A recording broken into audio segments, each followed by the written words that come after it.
esportivo.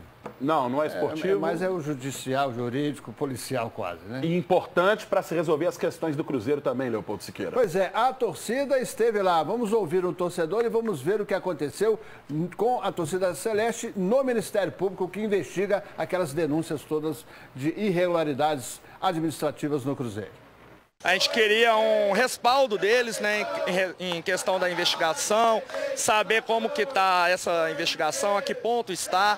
E o Ministério Público foi muito solícito com o torcedor do Cruzeiro, nos atendeu lá em cima e mostrou que está trabalhando, muito importante ainda está trabalhando junto do Conselho Gestor do Cruzeiro, para a gente resolver essa questão, limpar o Cruzeiro. Então foi muito bom e a torcida mostrou que está apoiando. SOS Ministério Público, o Cruzeiro precisa de vocês. O Ministério Público Civil, há também investigações da Polícia Federal.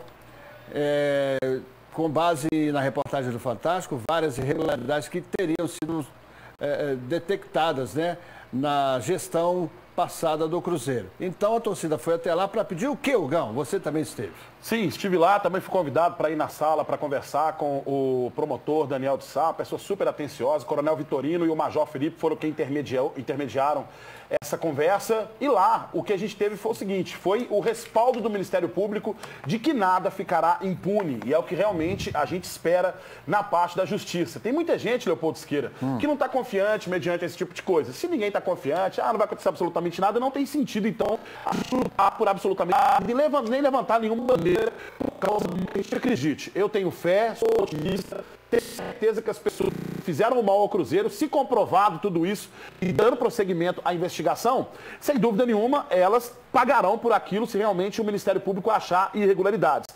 A gente tem também notícia de que o Conselho Gestor se encontrou com o delegado Gustavo e também com o promotor Daniel e se colocaram à disposição para ajudar na investigação com documentos, com aquilo que for necessário para todos os esclarecimentos.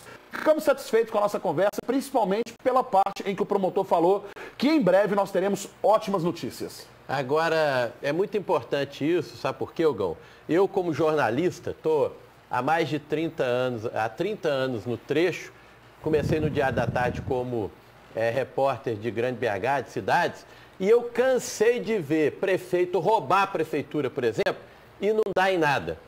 Com a criação do Ministério Público e o fortalecimento do Ministério Público, que é independente do governo e é independente da justiça, ele tem liberdade para trabalhar, as coisas mudaram no Brasil. Então o Ministério Público é de muita importância para que as maracutaias, em todos os sentidos, desde as prefeituras, dos governos, das câmaras e também dos clubes, que são ONGs e devem ser fiscalizados pelo Ministério Público quando houver necessidade. Então, eu acho que essa entrada, essa participação mais efetiva pode agilizar o caso e até resolver. O promotor Daniel Sá, responsável pela 11ª Promotoria de Justiça do Combate ao Crime Organizado e Investigação Criminal do Ministério Público de Minas Gerais, foi um dos que recebeu, né, a torcida, os jornalistas, e ele disse que o processo, toda a investigação está correndo em segredo de justiça, mas que algumas questões estão passadas, né, Hugão? Mas nada pôde se saber com relação a detalhes dessa investigação. Corretíssimo, né? A denúncia, a próxima matéria, a denúncia em cima de algumas decisões, que foram tomadas, há 4 aí, gente, que foram tomadas na gestão de Wagner Pires de Sá, né? Lembrando aqui, em maio, a reportagem do Fantástico falou em documentos que poderiam ter sido falsificados, falsidade ideológica, contratos estranhos, né, dando jogadores de base como garantia de empréstimos, enfim. É tudo isso e mais alguma coisa que o Ministério Público está investigando. Tudo isso e mais um pouco. Inclusive, tivemos também a notícia, direto do promotor, que é o seguinte, não passa ainda pelo Ministério Público a possibilidade de uma intervenção dentro do Cruzeiro, porque o Conselho Gestor, ao entender da Justiça, está colaborando com as investigações e precisando de documentos, precisando de esclarecimentos. O Conselho Gestor irá fornecer, sem dúvida nenhuma, para a Justiça para que tudo possa correr da melhor da melhor forma possível. Seria o conselho gestor já uma intervenção do próprio Cruzeiro. Exato, já seria uma própria intervenção. O único questionamento que eu faço, e a gente está procurando agora uma reunião, vamos tentar uma reunião com o Dalai e com o próprio Saulo Frois, para que eles possam também esclarecer a participação do Cruzeiro diretamente nessas investigações, né? E além disso, porque também o fornecimento de provas. Porque a documentação, né, que a Polícia Civil recolheu na época foi ou está sendo ainda periciada, obviamente, sim, né? O que a diretoria disse ontem é que está à disposição para que, se algum documento a mais for solicitado, for necessário, o Cruzeiro vai abrir as portas. Exato. Ainda nessa parte jurídica, ontem a gente teve uma importante entrada no Cruzeiro, que foi o Cris Bretas, né, advogado, agora é superintendente jurídico do Cruzeiro. E agora pode ter um caminhar em cima daquilo que eu sempre bati aqui no programa também, sobre aqueles 55 conselheiros que o Zezé Perrella citava tanto, né, em todos os lugares que ele ia, a respeito de terem sido favorecidos para que pudessem votar. O que acontece? O Cruzeiro há um tempo, não o Cruzeiro, mas as pessoas que estavam dentro do Cruzeiro há um tempo atrás entraram com uma liminar que permitia que conselheiros que estavam inadimplentes ou com algumas condições irregulares pudessem votar, inclusive aqueles que estavam sendo remunerados pelo Cruzeiro.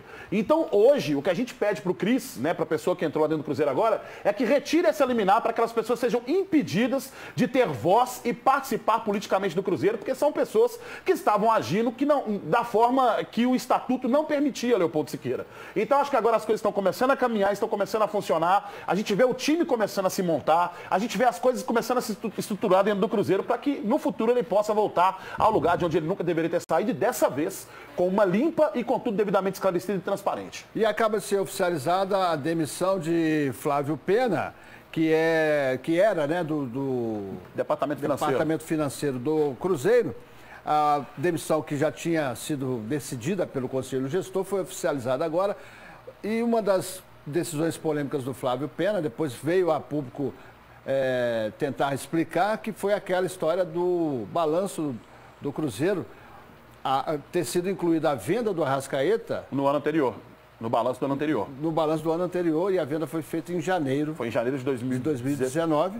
E entrou no balanço de 2018. Que não pode, né, gente? Não pode, a gente sabe que não pode. Isso é considerado uma pedalada. Uma pedalada, mas não é um roubo, né? É você ajeitar ali, porque 2018 devia estar com as contas muito ruins, sim, puxaram algo de 2019. O que é errado, mas perto das coisas que a gente ouviu, isso para mim parece o menor problema. Não é porque se o dinheiro não sumiu... Entendi o que você disse, Porque lá no futebol, por exemplo, a gente tem que fazer as contas, fecha tudo. É uma ONG também, fecha tudo no final de dezembro, né? Às vezes você tem uma coisa para receber ou para pagar naquele pedacinho ali, às vezes fica para o ano que vem, volta. Mas isso é uma coisa que não é tão grave quanto outras que a gente ouviu. E você pode ler mais detalhes no superesporte.com.br, que... a 5 agora, pessoal, que fez aí as entrevistas, né, no interior do Ministério Público.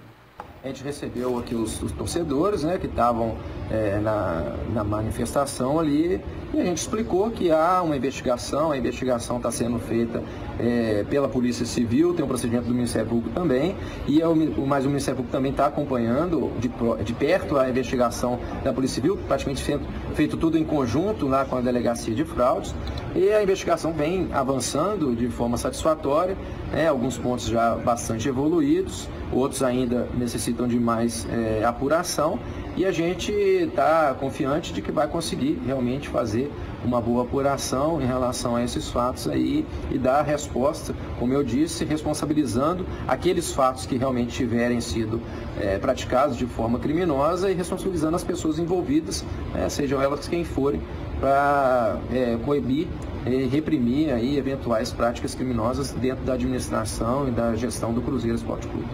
O Cruzeiro quer mais, né? Além da identificação, o processo está o ressarcimento. Perfeito. Essa que é a parte que pega, né? Que é o correto, né, Leopoldo? Que é o correto. Se a pessoa foi lá e usufruiu do clube, né, para sugar todas as condições que o clube tem de caminhar equilibrado financeiramente e economicamente, então que ele pague mediante ao seu patrimônio e ressarça ao Cruzeiro daquilo que ele foi beneficiado. Bom, daqui a pouco a gente vai falar também para a torcida atleticana, porque o Tardelli rescindiu o contrato lá no Grêmio, Dadá. Deixa eu ver se o Dadá ficou feliz, ficou atônito. Tá bom. O que você dizia? O Instagram do Fael vai estar bombando esses dias aí. E aí, Fael, Tardelli veio ou não veio? Eu acho que é difícil essa questão de conseguir reaver a grana. Porque mesmo que tem muita coisa errada, tem muita coisa errada legalizada. Que o cara apresentou nota, que o conselheiro recebia uma grana boa, não trabalhava, mas tinha nota, tinha autorização do presidente. Então, infelizmente, eu acho que reaver a grana, a maior parte vai ser impossível. Bom, agora a gente vai falar de um caso. O pensamento era de ficar nessa reconstrução. Então, acho que esse que é meu pensamento agora em 2020, é pensar no Cruzeiro e esquecer o que passou. Pois é, Edilson também já decidiu. Se é para o bem do povo e para a felicidade geral da nação, Azul tem jogador que está dizendo, eu fico. Lembro uma certa frase, né? Dita lá em 1822. E no fim das contas, há semelhanças. Se a declaração de Dom Pedro I marcou a história do Brasil, o dia do Fico Celeste vai marcando a história da reconstrução do time. E esse time do Fico já ganhou outros nomes. O zagueiro Léo é um deles. Por respeito, por identificação, por gostar do clube, por amar o clube, por viver aqui 1/3 da minha vida, eu decidi ficar, decidi fazer parte dessa reconstrução. Outro zagueiro, Kaká, também deve ficar. Pelas redes sociais, ele descartou a possibilidade de entrar na justiça contra o clube. O goleiro Fábio foi outro que usou a internet para tranquilizar a torcida e afirmar que segue negociando a permanência no time. Dos jogadores com salários mais elevados e que de alguma forma ainda não revelaram o desejo de sair, restam poucos nomes, como Robinho, Fred e Rodriguinho. Nos próximos dias, tudo isso deve ser resolvido, dando fim ao mistério de quem fica ou não. Tem bastante gente querendo ficar sim, tem gente que eu sei que vai ficar, só não posso ficar citando nomes porque senão vocês vão ter o trabalho de ficar pesquisando tudo, né? Os que ficam, por enquanto, a lista tá boa. Eu tenho gostado da lista, sim, mas o Edilson com esse papinho dele de tipo assim, o pensamento era ficar para reconstrução, meu amigo, desculpa, né, Edilson? Você pode ser boa praça com todo mundo aí, todo mundo gosta de você, mas foi porque o Grêmio não te quis, né, meu querido? Agora, das informações que eu tenho, Leopoldo Siqueira, Rodriguinho parece que fica. Não se surpreendam se o Fred jogar pelo Cruzeiro. Rodriguinho fica. O Rodriguinho tem contrato até 2021. Até 2021, não tem intenção de sair e parece que com essa possibilidade de ter uma melhoria nesses 150 mil reais, que era o teto salarial, o Rodriguinho, né, acena muito para ficar. Não se surpreendam se o Fred não fechar com o Fluminense e permanecer no Cruzeiro. Na verdade, na semana passada eu disse isso aqui, né? Há uma negociação para a permanência do Fred. Para a permanência do Fred. Já o Sassá está muito forte a conversa com o Curitiba. Então peraí. O Sassá vai estar na telinha daqui a pouco. Perfeito. O Mineiro está aqui, ó, tuitando o seguinte. Tá certo que o Cruzeiro ainda não pagou os salários. O Adilson não conseguiu trocar os óculos. Mas Manuel no lugar do Kaká? Pelo amor de Deus, aqui o Mineiro. Não. O Kaká permanece como titular, sem dúvida nenhuma. Se seguir realmente as coisas como estão caminhando, o Kaká segue como titular. Isso eu não tenho dúvida em relação a isso. Mas o Manuel, para a Série B, gente, vocês me desculpem, mas é um reforço até muito bom, né? Pelo que é a qualidade. Agora, falou em segundona. Você foi falar Série B aí, ó, o que aconteceu? Olá, meus amigos de casa, temos informações aqui da manhã do Cruzeiro. A primeira é que o Orejuela veio pela primeira vez para o campo. Ele está fazendo uma atividade física, correndo aqui em volta de toda a extensão do gramado. Quanto ao time que treina aqui atrás, esse time tem Fábio, Edilson, Manuel, Léo e Rafael Santos na lateral esquerda. A dupla de volantes tem o Edu e o Adriano.